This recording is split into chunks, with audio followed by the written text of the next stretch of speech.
लोग जाए घर नगरी लागन हो। चढ़ो सावन के महिमाई पावन हो। लोग जाए घर नगरी लागन हो।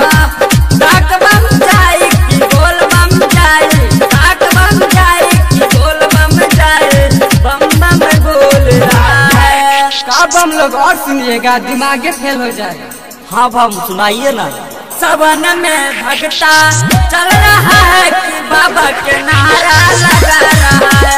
सावन में भगता चल रहा है कि बाबा के नारा लगा रहा है।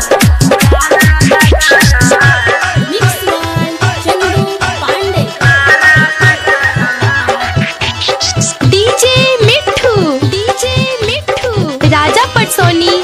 प्रेम से बोली भोले दानी की। घर के कममा लोग सब छोड़ के जाए बाबा धाम हो। दिल के असरा पूरे जाके सबके देव घर धाम हो। सबके देव घर धाम हो। घर के कममा लोग सब छोड़ के जाए बाबा धाम हो। दिल के असरा पूरे जाके सबके देव घर धाम हो।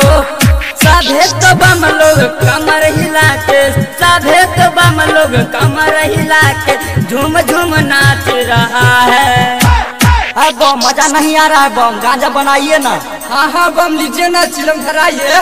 सावन में भगता चल रहा है कि बाबा के नारा लगा रहा है। सावन में भगता चल रहा है कि बाबा के नारा लगा रहा है।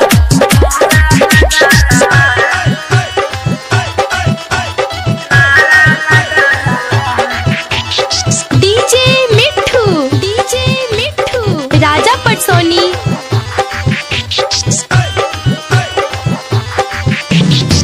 भाषा सिंध के लिखल भजनमा नीतीश यादव गावे हो। डीजे पे कमर हिला के बम लोग गावे बाबा के भजनमा हो। गावे बाबा के भजनमा हो। भाषा सिंध के लिखल भजनमा नीतीश यादव गावे हो। डीजे पे कमर हिला के बम लोग गावे बाबा के भजनमा हो।